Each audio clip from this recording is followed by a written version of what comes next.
तब पहले आप ये एक सीएम खट्टर साहब की अभी जो 17 सितंबर विश्वकर्मा डे के दिन की ये वीडियो है, पहले इस घोषणा को सुनिए और उसके बाद फिर मैं आपको आगे बताता हूं।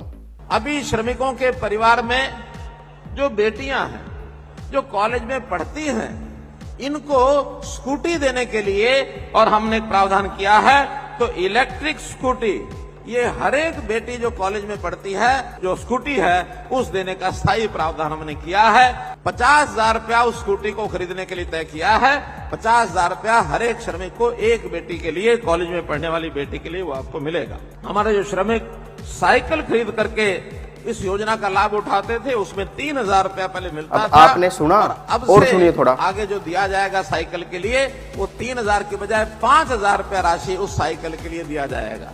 जो महिला श्रमिक हैं, सिलाई मशीन खरीदने के लिए उनको एक अनुदान पहले मिलता है, वो मिलता है 3,500 रुपया। उसको बढ़ा करके भी 4,500 रुपया कर दिया गया है। जो औद्योगिक श्रमिक हैं उनके बच्चे स्कूल कॉलेज में जाते हैं, स्कूल कॉलेज में जाने के लिए उनकी जो छात्रवृत्ति मिलती है, अभी जो पहले छात्रों को जितना पैसा मिलता था उससे 1.5 गुना बेटियों को मिलता रहा है। अब हम छात्र जो बेटे हैं उनको भी बेटियों से कम नहीं देंगे, जो कमी है उसको पूरा कर देंगे। लेकिन इतना ही नहीं, उसमें वृद्धि भी कर रहे हैं। उसमें जो 4-5 आइटम है मैं आपको बताता हूं। अभी तक 9वीं 10वीं इनमें छात्रों के लिए 5,000, छात्राओं के लिए 7,000 रुपये राशि दी जाती थी। लेकिन अब आगे से छात्र हो या छात्रा हो, उन सबको 7,000 की बजाय अब ये 10,000 रुपए की राशि उनको छात्रवृत्ति के रूप में दी जाएगी वार्षिक। ITI डिप्लोमा के जो प्रत्येक 1 वर्ष के लिए जो पहले 6,000 और 8,500 मिलता था, अब वो भी बढ़ा करके उसको 10,000 रुपया किया है, तो इनको भी 10,000 रुपया ITI के छात्रों को भी मिलेगा। 11वीं और 12वीं पहले 5,500 और 7,750 ये राशि मिलती थी, अब ये मिला करके 12,000 रुपया वार्षिक, छात्र हो छात्रा हो सबको 12,000 रुपया वार्षिक ये मिलेगा। सभी प्रकार के स्नातक डिग्री, इसमें जो पढ़ने वाले हमारे छात्र छात्राएं हैं जिनको पहले 6,000 और 8,500 रुपया मिलता था, इनको 8,500 के बजाय इनको 15,000 रुपया वार्षिक। जो हमारे डिग्री स्नातक BA करने वाले जो छात्र छात्राएं हैं उनको 15,000 रुपया वार्षिक ये दिया जाएगा। ऐसे ही polytechnic, diploma, CA, pharmacy, ANM, GNM, undergraduate diploma, इन सबको भी पहले 7 और 10,000 रुपया था, इनको 15,000 रुपया वार्षिक ये सब दिया जाएगा। सभी प्रकार के इंजीनियरिंग डिग्री, B फार्मेसी 8,000 और 11,500 मिलता था, इनको बढ़ा करके 20,000 रुपया वार्षिक ये कर दिया गया है। ऐसे ही सभी प्रकार की स्नातकोत्तर डिग्री, डिप्लोमा, BSc नर्सिंग, इनके लिए भी 20,000 रुपया वार्षिक कर दिया गया है।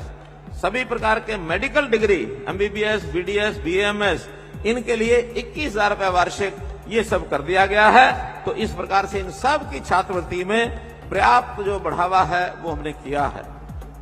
श्रमिकों की डाइट के लिए, स्वास्थ्यप्रद खानपान के लिए अपनी जो सैलरी है उसके अलावा 2,000 रुपया महीना उसके केवल खानपान के लिए इसमें हमने बढ़ोतरी की है। जिनको ये जब तक वो बीमारी होती है उनको 2,000 रुपया महीना ये अलग से भी उसमें मिलेगा। श्रमिकों के लिए 4 बड़े नगर फरीदाबाद, गुरुग्राम, सोनीपत और यमुनानगर HSIDC के जिम्मे हमने लगाया है।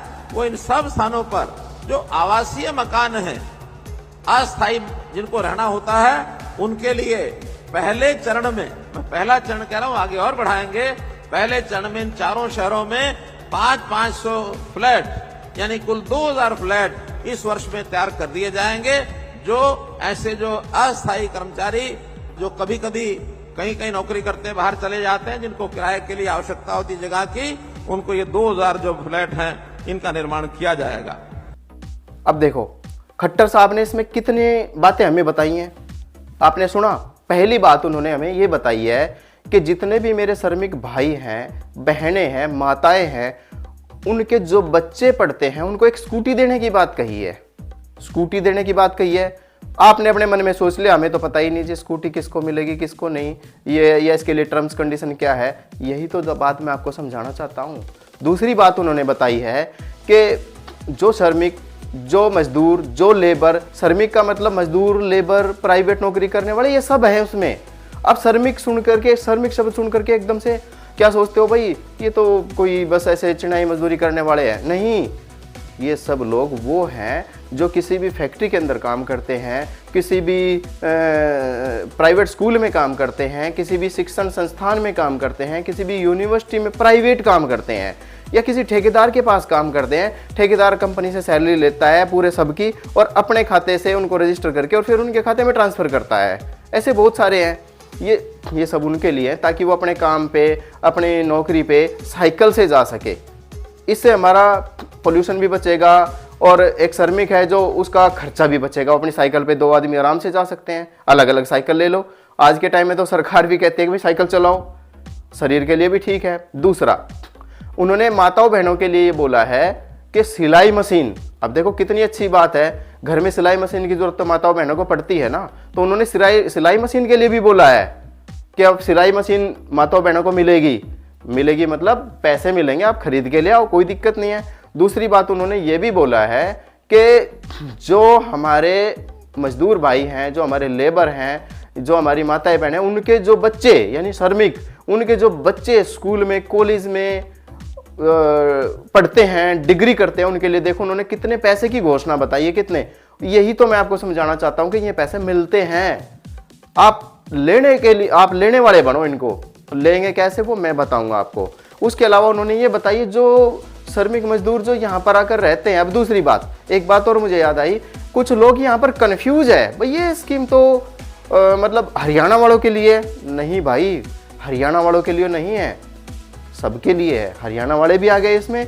और जो मेरे मजदूर भाई, श्रमिक भाई जो किसी भी पोस्ट पे काम करते हैं, जो चाहे वो बिहार से है, चाहे वो मध्य प्रदेश से है, चाहे वो छत्तीसगढ़ से है, चाहे वो महाराष्ट्र से है, चाहे वो झारखंड से है, चाहे वो पश्चिम बंगाल से है, चाहे वो मतलब देश के किसी भी कोने से है, राजस्थान से है, वो सब यहाँ पर आकर, चाहे उनका परिवार वहाँ है, कोई फर्क नहीं पड़ता। उनके बच्चे उनके गांव में, उनके वहाँ पर राजस्थान में या कहीं पर भी जहाँ पर वो रहते हैं, जहाँ पर उनका पैतृक गांव है, राज्य है, वहाँ पर पढ़ते हैं। और केवल वो एक व्यक्ति यहाँ पर काम करने आया है, उसको काम करते हुए समय हो गया है। ये सब योजनाएं उनके लिए हैं, सबके लिए। मतलब आप ये मत सोचो कि हरियाणा वालों के लिए। अब दूसरी बात ये आती है कि कुछ जैसे कि हरियाणा के अंदर भी जो माताएं बहनें काम करती है, चाहे वो अभी मैं बता रहा था, चाहे वो प्राइवेट नौकरी के बारे में, चाहे वो नर्स है, चाहे वो हॉस्पिटल के अंदर स्वीपर है, चाहे वो पेट्रोल पंप के ऊपर कोई व्यक्ति काम करता है,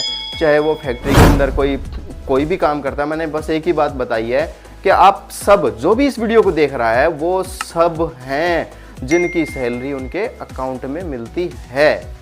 बस मैं ज़्यादा इस वीडियो को लंबा ना करते हुए आपसे एक अनुरोध करूंगा, एक अपील करूंगा, पहले आप इस वीडियो को शेयर करें, इस पेज को फॉलो करें। अगर आप इसको फेसबुक पे देख रहे हैं तो इसको फॉलो करें और इसको शेयर भी करें और अपने दूसरे जानकारों को भी बताएं। और दूसरा, अगर आप ये वीडियो YouTube पे देख रहे हैं तो आप YouTube पे सब्सक्राइब करें और इसको आगे भेजें। बस ये है कि आप एक बार रुकें और इसको सुनें और मेरा सहयोग करें। और आप चिंता मत करें, टेंशन मत करें, मैं जल्दी से जल्दी आपको ज़्यादा से ज़्यादा स्कीम के बारे में बताऊंगा। अभी मैंने एक ड्राफ्ट, एक डेमो आपको दिखाया है, बाकी मैं जो डेली वीडियो बनाऊंगा अब कंटिन्यू इसको हम रखेंगे और आपको एक एक स्कीम मिलेगी कैसे, क्या आपको करना होगा और वो कैसे आप तक पहुंचेगी। आप काम करिए, सब कुछ करिए। आप रात को वीडियो देखिए, सुबह वीडियो देखिए, जब भी आपका समय लगे। समय भी खराब नहीं करना और मुझसे संपर्क कीजिए कमेंट के माध्यम से। और आने वाले समय में जल्दी से जल्दी, जैसे जैसे आप लोग इस परिवार को बड़ा करोगे, हम फिर एक यूनिक नंबर आप सबके लिए, हेल्पलाइन नंबर कहें या भाई व्हाट्सएप नंबर कहें, जैसा भी सिस्टम बनेगा मैं आप लोगों को दूंगा। फिर आप डायरेक्ट संपर्क करेंगे आप मुझसे, ठीक है।